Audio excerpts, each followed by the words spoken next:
2025년은 금리를 점진적으로 인하하는 피벗의 시대니까 기본적으로 현금 보유 비중을 줄여나가셔라 라는 말씀을 드리고 싶고요. 그럼 현금 보유 비중을 줄이면 뭐를 갖고 있으라? 자본 자산 시장에 돈을 이동시켜라. 주식시장은 어쨌든 4분기 정도는 변동성이 있다. 그러나 추세적으로는 우상향의 흐름을 가져갈 것이다.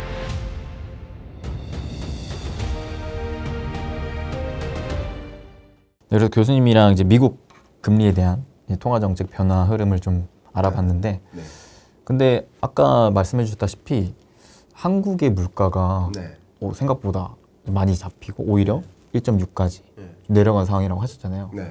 그렇다라는 거는 물가만 봤을 때는 빨리 금리를 인하해야 될 것만 같은 좀 상황에 놓여진 것 같은데, 맞아요. 그럼 지금 당장 또 10월 11일 날 금통위가 예정되어 있지 않습니까? 그때 금리 인하를 그럼 감행할 수 있는 걸까요? 네, 저의 의견을 드린다면 인하할 가능성이 상당히 높아졌다. 네, 인하할 것이다라고 제가 단정 짓는 게 아니고요.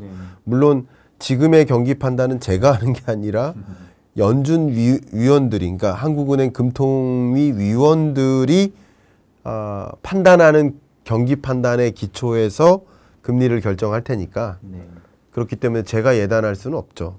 그런데 금리를 어떤 것을 고려해서 결정할까, 그것부터 좀 따져보면 좋은데, 저는 가장 쉽게 말씀드릴 때는 저울에 좀 비유를 하고 싶어요. 저울이 이렇게 있어요. 저울 중에 이쪽 저울은 무게추가 이렇게 두 개가 있어요. 하나가 물가예요. 그리고 경기라는 또 무게추가 있어요. 무겁죠. 왜? 물가 상승률은 이제 금리를 인하해야 될 것만큼의 무게추예요. 디플레를 우려해야 돼요. 그리고 두 번째 무게추는 경기예요. 민간 경기 괜찮습니까? 지금? 쉽지 않죠. 자영업 경기 괜찮아요?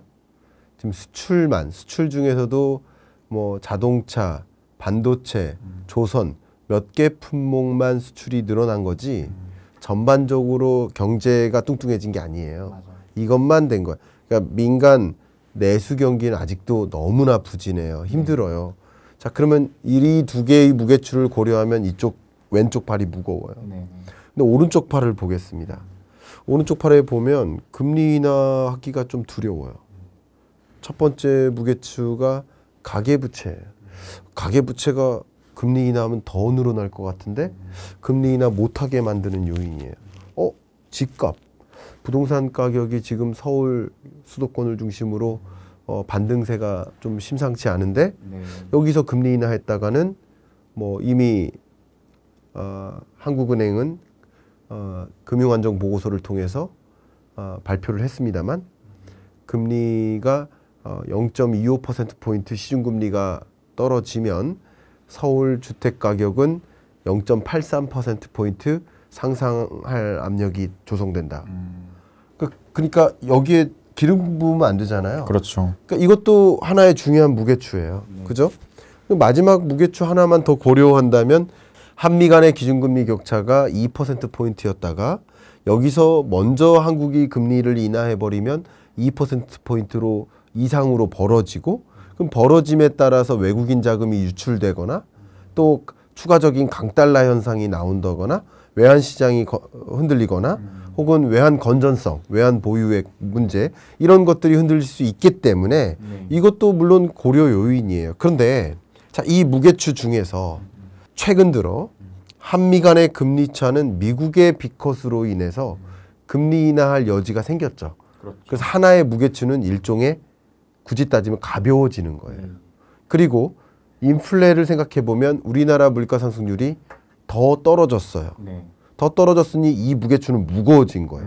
그래서 이게 팽팽하게 동결의 의사결정을 하다가 조금 더 이쪽은 무게추가 가벼워졌고 이쪽은 무게추가 더 무거워졌어요. 이대로 금리 인하를 안 했다가는 어쩌면 정말 디플레이션 상황에 놓일 수 있고, 그 디플레이션 상황은 일본이 처했던 거예요. 잃어버린 30년. 임금이 30년 동안 거의 똑같아요. 그런 상황에 놓이면 절대 안 돼요. 한국은행의 실패예요. 또 역시 그렇게 되면. 그렇기 때문에 디플레이션에 놓이지 않도록 금리 인하를 더 이상 지연시킬 수가 없다라는 입장이라고 해석할 수 있겠습니다. 이거를 보고 이 한쪽의 무게추를 보고 금리를 낮춘다면 반대로 또 부채 문제, 집값 문제 얘네들은 또 터질 수도 있지 않습니까? 너무 좋은 말씀 주셨어요. 이게요. 최근에 한국은행이 유독 통화 정책에 대한 얘기 말고 이런 재정 정책 사이드 얘기를 많이 하죠. 그렇죠. 이 행정부 사이드. 통화 당국이 아니라 행정부 사이드 얘기를 많이 해요. 예를 들면 가계 부채. 사실은 이 중앙은행의 주된 역할은 뭐예요? 물가 안정과 고용 안정, 경기 안정 이런 거예요. 근데 이것 때문에 이것을 위해서 금리를 결정해야 되는 건데 이것 때문에 금리 인하를 단행하면 부작용이 이런 쪽으로 초래되는 거예요. 이거는 굳이 따지면 영향이나 부작용이에요. 주된 목표는 아니에요. 그렇죠. 가계부채 문제를 해결하는 주된 주무부처는 금융위고요. 역시 부동산 가격 안정화, 주거 안정을 도모해야 될 주된 부처는 또 국토교통부인 거예요. 그리고 또 교육 문제도 제기를 했죠. 그건 교육부가 알아서 할 일이에요. 굳이 따지면. 근데 왜 한국은행 입장에서 이걸 코멘트했을까?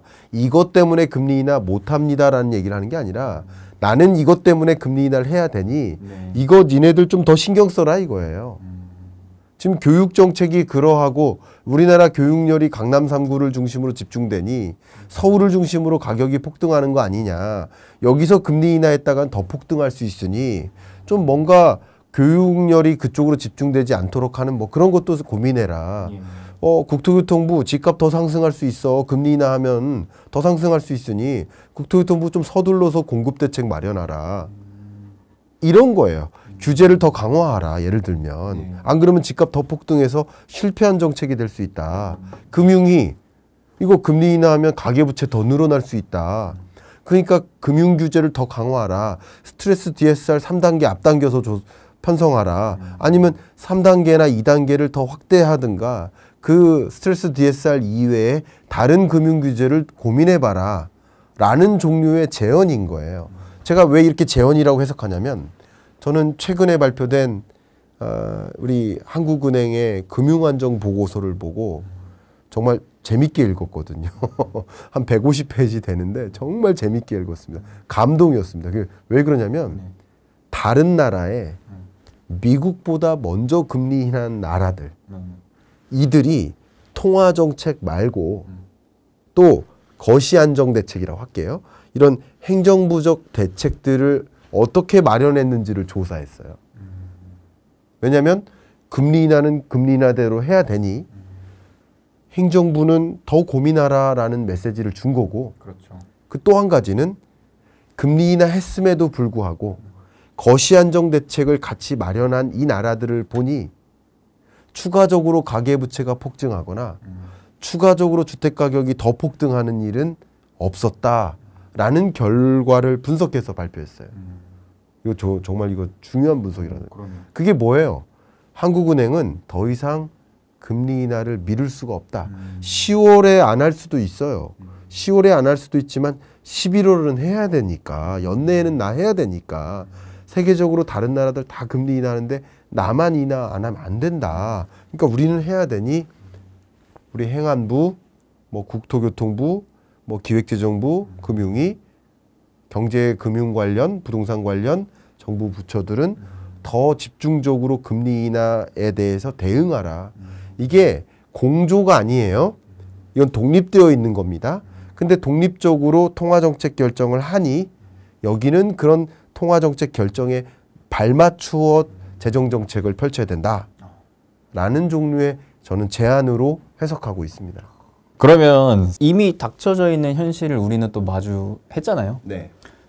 대대적인 금리 인하 사이클이라는 또 피벗의 시대를 맞이했는데 네.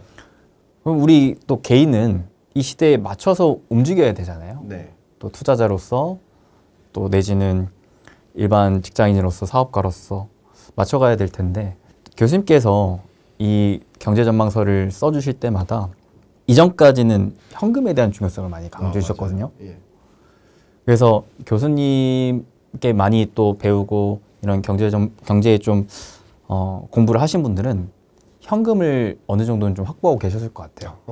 그렇다면 이제 피벗의 시대, 뭔가 우리도 전략을 바꿔야 돼요. 투자의 전략도 바꿔야 될 텐데 이 현금 우리 어디에 쓰는 게 좋을까요? 아, 네, 좋은 질문이십니다. 저 일단 22년 전망서 냈을 때 현금 비중 늘리시라 조언 드렸고 23년까지도 현금을 좀 추천해 드렸었습니다. 근데 2024년 전망할 때부터 조금 스탠스가 점차 바뀌는데 25년 전망의 스탠스는 또 많이 바뀝니다.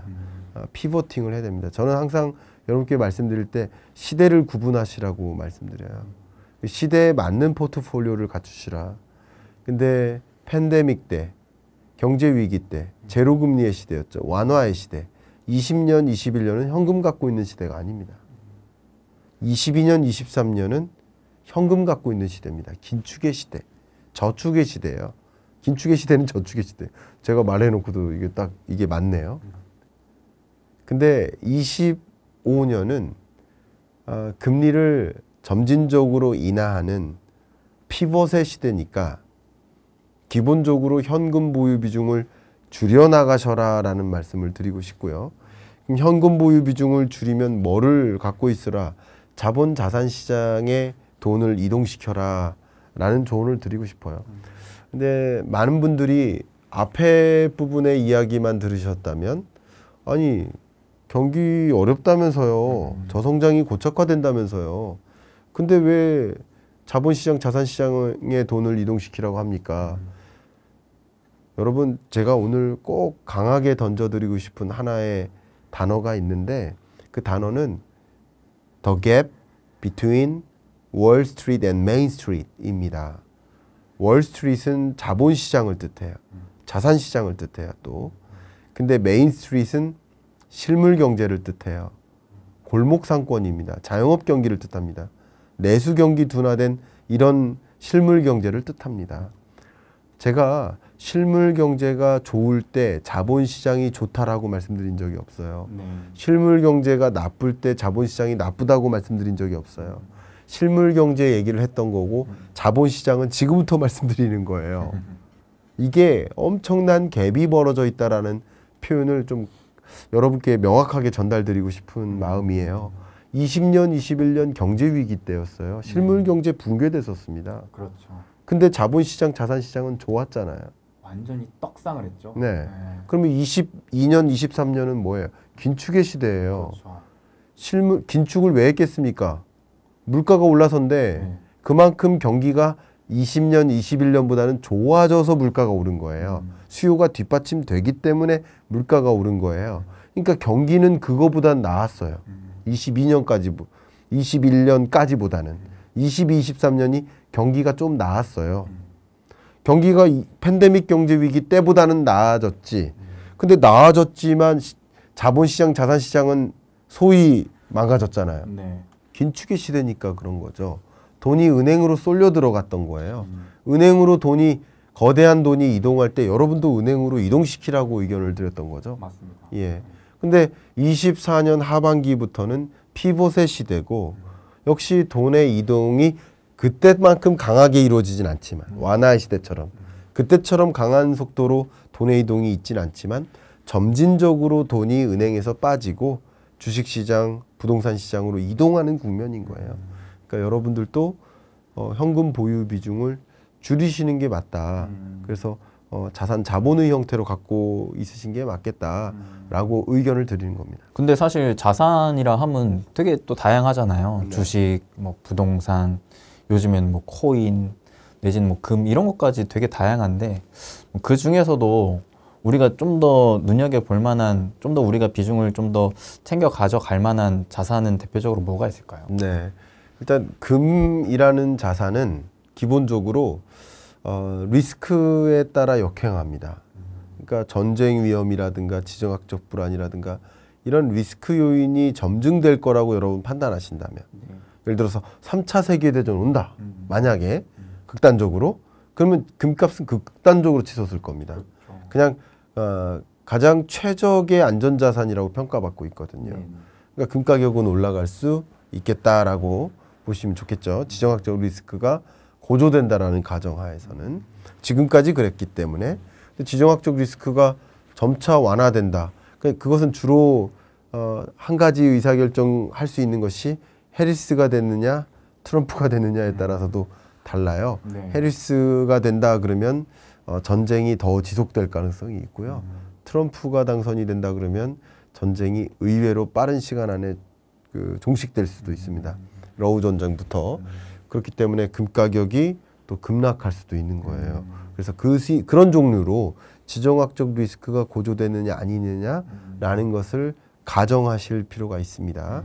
두 번째, 주식 가격 같은 경우는 제가 앞서 계속 말씀드렸던 것처럼 24년 4분기에는 심상치 않은 일들이 있는 거예요. 금리 인하 기조에 따라 반영되는 실물 경제적 현상이 뒤늦게 나타나기 때문에 3개월 정도 격차를 거쳐서 나타나기 때문에 당장 고용지표가 호조되리라는 법은 없어요. 네. 예. 그렇기 때문에 물론 실업률은 뭐 떨어질 수도 있습니다. 그건 발표돼야 알아요. 다만 떨어질 수도 있다고 말씀드리는 것은 미국 실업률이 7월 실업률이 4.3%로 정점이었거든요. 지금까지로서는. 근데 그 4.3% 실업률을 구성하는 실업자들이 일시적 해고가 많았어요. 네. 미국에 허리케인이 등장했거든요. 그래서 허리케인 등장하면서 일시적 해고가 많았습니다. 네. 그렇기 때문에 실업률도 일시적으로 높았던 거예요. 8월도 마찬가지고. 그래서 7, 8월 이후에 다시 실업률이 안정화될 수도 있습니다. 그러나 어쨌든 발표되는 실업률이나 여러 고용 요건을 보여주는 그런 지표들이 결과적으로 여러분들께 정말 경기 침체 과잉 공포를 불러올 만큼의 그런 지표 발표가 있을 때마다 흔들릴 거예요. 그러면 금리는 점차 인하하는 과정에서 어쨌든 주식시장은 4분기에 흔들리는 변동성이 심한 장세라고 한다면 이 4분기 중에는 부동산 시장으로의 이동이 있을 수 있어요. 근데 가끔 많은 사람들이 아니 어떻게 주식 투자 하던 돈을 부동산으로 바꿉니까? 저 같아도 지금 주식 투자 500만 원 하는데 그걸로 어떻게 집 삽니까? 이렇게 말씀하시는데 역시 아까 제가 말씀드렸던 any particular point예요. 여러분 입장에서 해석하는 거예요. 자산 시장에서는 이 자산가들이 소위 고액 자산가 VVVIP들은 현금성 자산 규모만 5천억 이상이에요. 이들은 돈을 어떤 형태로 갖고 있을까를 고민하는 거예요. 정말 그 VIP나 VVIP도 고려를 해야 돼요. 500만 원밖에 없는 제 통장 사정만 생각하는 게 아니라. 그죠? 네. 그런 것을 총체적으로 보셔야 되는데 그런 관점에서 여러분의 돈은 아닐지라도 어떤 자산가들의 돈은 그러면 부동산으로 이동해야 하는 돈도 있는 거예요. 네네. 그러면 주식시장은 어쨌든 4분기 정도는 변동성이 있다. 변동성이 좀 심한 편이다. 이렇게 의견을 드리고 그러나 추세적으로는 우상향의 흐름을 가져갈 것이다 라고 의견을 드리겠습니다. 그리고 부동산 같은 경우도 상승 흐름을 유도하게 될 겁니다. 이제 부동산 시장 같은 경우는 제가 더 구체적으로 분석을 해서 말씀드리는 게 더 좋은데 오늘 이 시간에는 부동산 시장에 대한 분석적인 의견을 드리기가 어렵기 때문에 기본적으로 그냥 수도꼭지가 점차 열리는데 잠겼던 게 열리는데 그 물이 어디로 떨어질까 조금 더 부동산 시장으로는 많이 떨어질 수 있다라고 의견을 좀 드리겠습니다.